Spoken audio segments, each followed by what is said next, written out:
Master. Kemudiannya pada hari ini kita diberi peluang untuk bersama-sama dalam program Puan Bicara berkaitan tentang mu'alaf kita pada hari ini. Dan Alhamdulillah bersama dengan kita pada hari ini adalah Ustaz Muhammad Ridwan Tan bin Abdullah. Beliau merupakan seorang pendakwah bebas yang sering menggunakan media sosial terutama YouTube dalam menjalankan kerja-kerja dakwah beliau. Dan hari ini kita akan membicarakan berkaitan tentang tanggungjawab masyarakat bagi membantu golongan mu'alaf yang merupakan saudara kita, seperti firman Allah Subhanahu wa taala dalam surah Al-Hujurat ayat 10 yang bermaksud, sesungguhnya orang-orang mukmin itu bersaudara, maka damaikanlah di antara dua saudara kamu jika mereka berselisih, dan bertakwalah kepada Allah agar kamu mendapat rahmat. Baiklah, Ustaz, apa Ustaz? Baik. Alhamdulillah Ustaz. Jadi insyaAllah untuk kita mulakan sesi kita pada hari ini, boleh Ustaz terangkan seberingkas biodata Ustaz lah dan ramai kita rasa nak tahu ni biodata Ustaz ni, dan bagaimana Ustaz boleh melibatkan diri dengan program berkaitan dengan mu'alaf ni. Baik, bismillahirrahmanirrahim. Assalamualaikum warahmatullahi wabarakatuh. Allahumma salli ala Muhammad wa ala ali Muhammad. Alhamdulillah, perkenalkan diri ya. Ya Ustaz. Okey, baik, nama saya Muhammad Ridwan Tan bin Abdullah. Saya seorang saudara baru seperti yang terus kita kata tadi, yang memeluk agama Islam lebih kurang 10 tahun. 10 tahun. Dan saya telah melibatkan diri dalam usaha dakwah ini sejak daripada 7-8 tahun yang lepas. Maksudnya saya mula melakukan usaha-usaha dakwah sejak daripada tahun kedua keislaman saya. Jadi daripada situlah sambil saya buat kerja-kerja dakwah, sambil itu saya belajar. Dan antara usaha-usaha dakwah yang saya terlibat sekarang adalah saya bertugas di Corporation of Khan ya, sebagai eksekutif untuk menguruskan Masjid Pelancongan, yang di mana kita adakan galeri Islamic Information Center di Masjid Sultan Iskandar, Bandar Dato' On. Kemudiannya saya juga melibatkan diri dalam usaha dakwah dalam majlis agama dan juga NGO lah. NGO yang saya terlibat seperti Pertubuhan Mu'alaf Malaysia, di mana saya sebagai setiausaha. Kemudiannya Majlis Dakwah Islami, Majlis Dakwah Ikatan Ilmuwan Ahli Sunnah wal Jamaah Malaysia sebagai pengurusi untuk majlis dakwah, dan terlibat juga dalam Persatuan Cina Muslim Malaysia, Gabungan Dakwah Malaysia, Berkim dan juga sebagainya. Macam tu. Jadi permulaan bagaimana saya terlibat dengan usaha dakwah ini adalah apabila setelah saya memeluk agama Islam beberapa bulan itu, saya mula belajar. Jadi saya mula belajar ke Kedah dan juga balik pada Kedah. Saya sambung lagi lah pengajian saya sebenarnya hingga sekarang ini. Tetapi apabila kita telah belajar, kita tahu bahawa dakwah itu adalah tanggungjawab setiap orang Islam, ya, setiap orang Islam.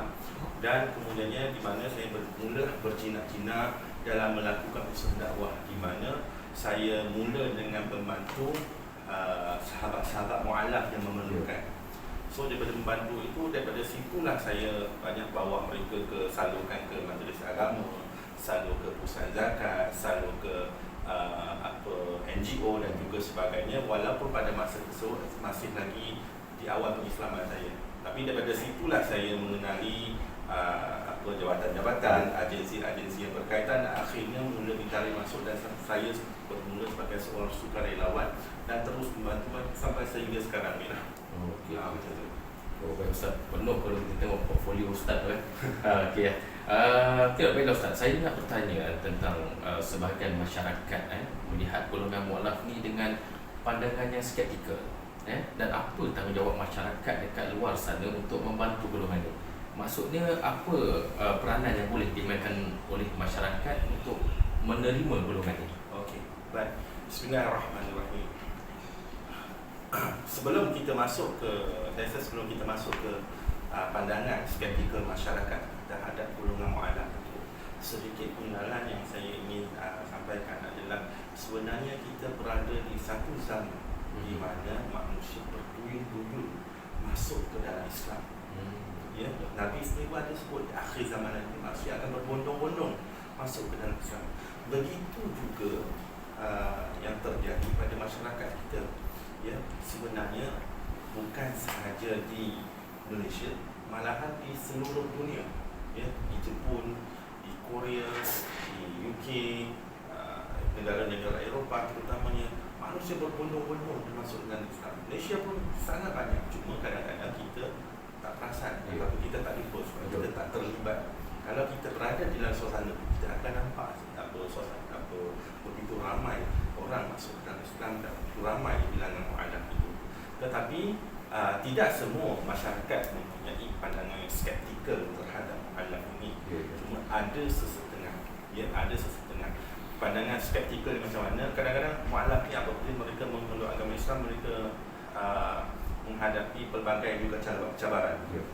Ya, seperti mu'alaf ni label sebagai mu'alaf, aku tak tahu, mu'alaf ni dilabel sebagai miskin, mu'alaf ni dilabel dengan mu'alaf ni penuh masalah, orang masuk Islam sebab nak kahwin. Ni nak masuk Islam sebab nak kahwin dah ni. Ada orang kata mu'alaf ni masalah lah, masuk Islam nak zakat, masuk Islam nak zakat, kan? Padahal zakat itu adalah hak mu'alaf. Kerana asnaf yang 8 itu Allah letakkan satu bahagian itu kepada mu'alaf. Tapi kenapa untuk memperbetulkan pandangan masyarakat ini, kita perlu faham satu situasi. Bila kita kata mu'alaf itu bermasalah, kan? Kalau seseorang itu, kalau seseorang itu dia tidak mempunyai masalah, dia tidak akan masuk ke dalam Islam. Takkanlah seseorang itu dengan tiba-tiba tidur, esok pagi bangun, kemudiannya saya nak masuk Islam. Tak, dia takkan dapat macam tu. Seorang yang lahir dalam keadaan bukan Islam, Allah akan beri, kalau Allah telah tentukan bahawa orang ni akan memeluk agama Islam pada suatu hari nanti, Allah akan jadikan suatu jalan ataupun satu asbab untuk seseorang itu memeluk agama Islam. So asbab itu merupakan suatu keadaan ataupun situasi yang menimpa ke atas seseorang itu. Contoh, asalnya dia hidup senang. Ya, saya bagi contoh diri saya lah. Saya nak memeluk agama Islam pada tahun 2014. Tapi pendek cerita, dia drag sampai tahun 2010 pun saya belum masuk Islam lagi. Dan saya dah mula buat bisnes pada keadaan itu. Saya kerja, lepas tu buat bisnes pun dah berjaya. Umur 20 lebih masa tu, kita rasa kita berjaya. Masa tu kita rasa kita hebat dan kita tak ingat lagi Tuhan.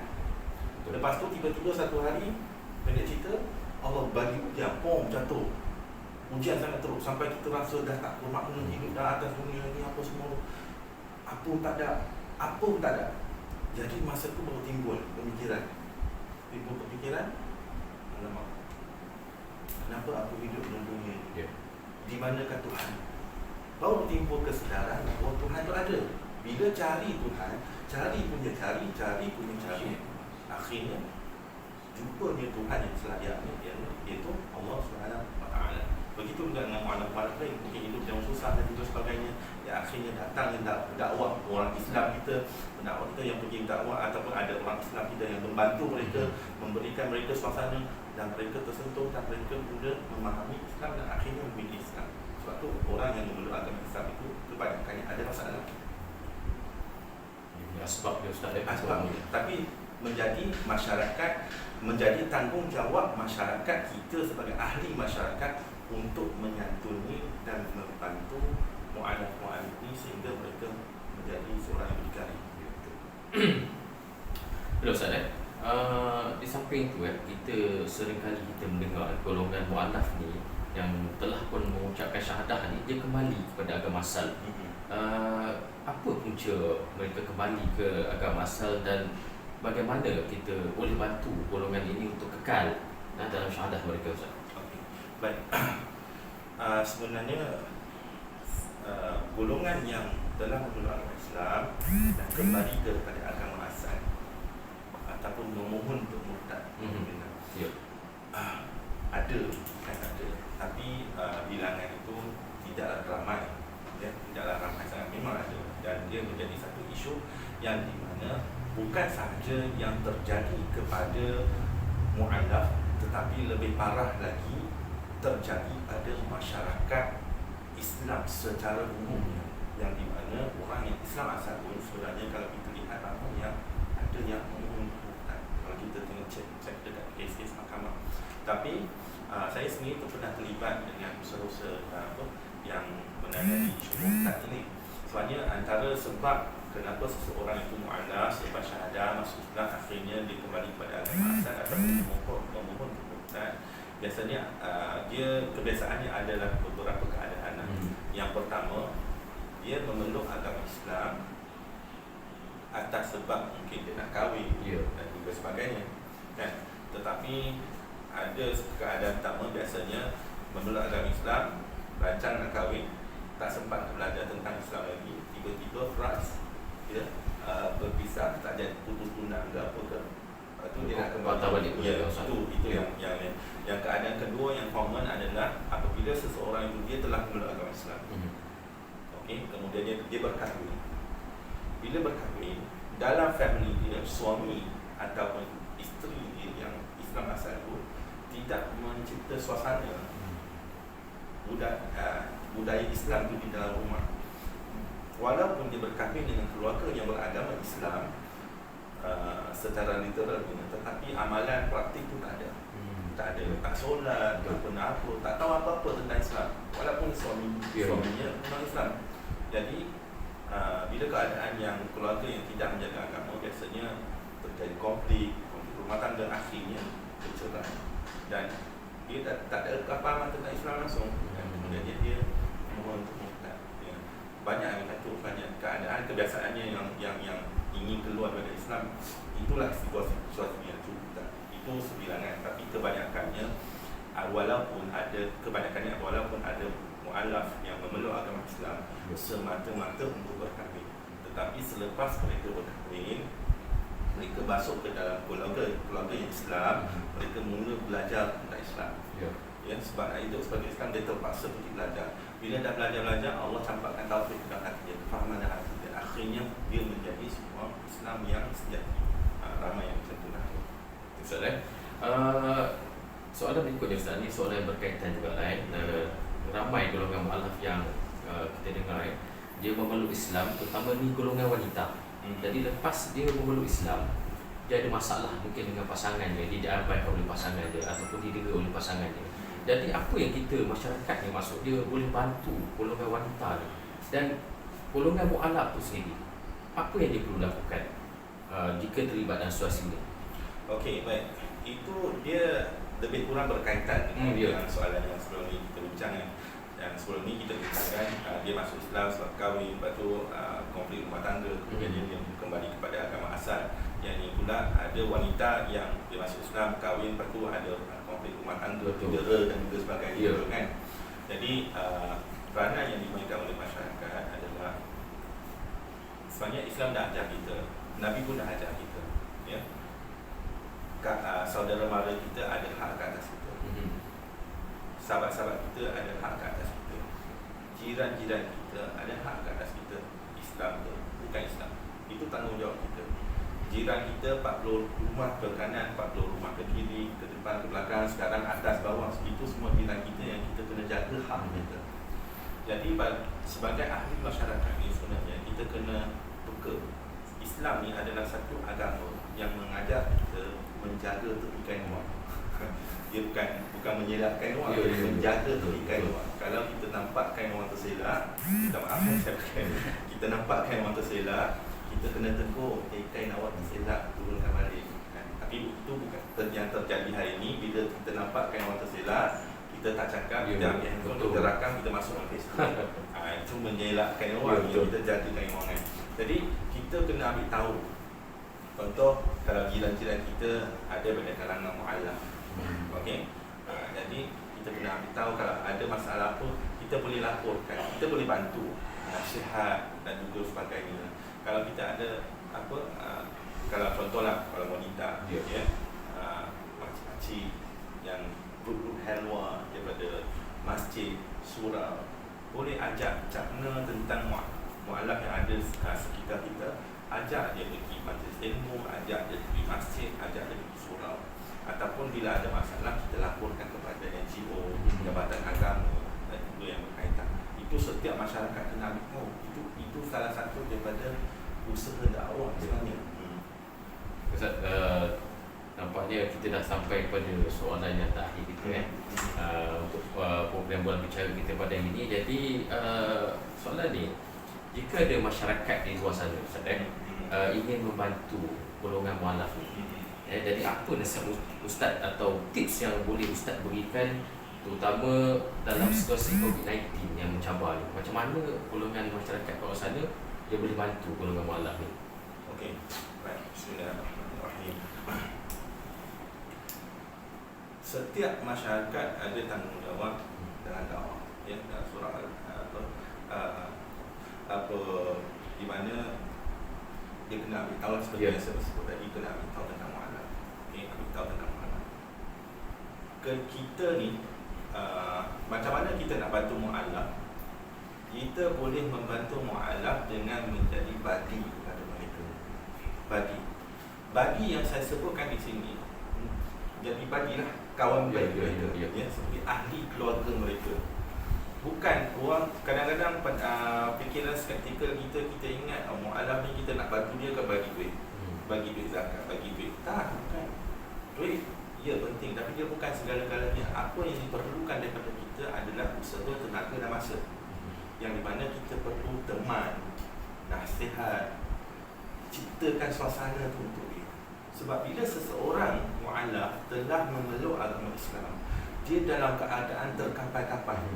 Dia dah masuk Islam, dia tak boleh masuk ke komuniti asal dia ataupun suasana asal dia yang asalnya bukan Islam tu. Sebab kebanyakannya mereka di pulau, dibuang, kawan tak mau kawan dengan dia dan juga sebagainya. Apabila dia nak masuk ke dalam komuniti yang Islam pula, dia tak berani, dia tak tahu macam mana nak masuk sebab dia tak biasa. Dia masuk pula, contoh ada ramai mualaf yang bila dia pergi masjid, orang tak bagi masuk, ataupun orang suruh duduk soft belakang, orang label, ini nak datang nak minta duit ke apa ni, benda-benda macam tu. Jadi kita ni kena jadi kawan mereka. Seperti yang saya sebut tadi, ajak dia pergi masjid, ambil tahu tentang dia, dan juga sebagai ahli masyarakat dengan membantu. Okey, itu yang pertama. Itu dari segi individu, jadi kawan. Okey, jadi kawan pada mualaf. Daripada kalau kita nak one step further, saya menyeru,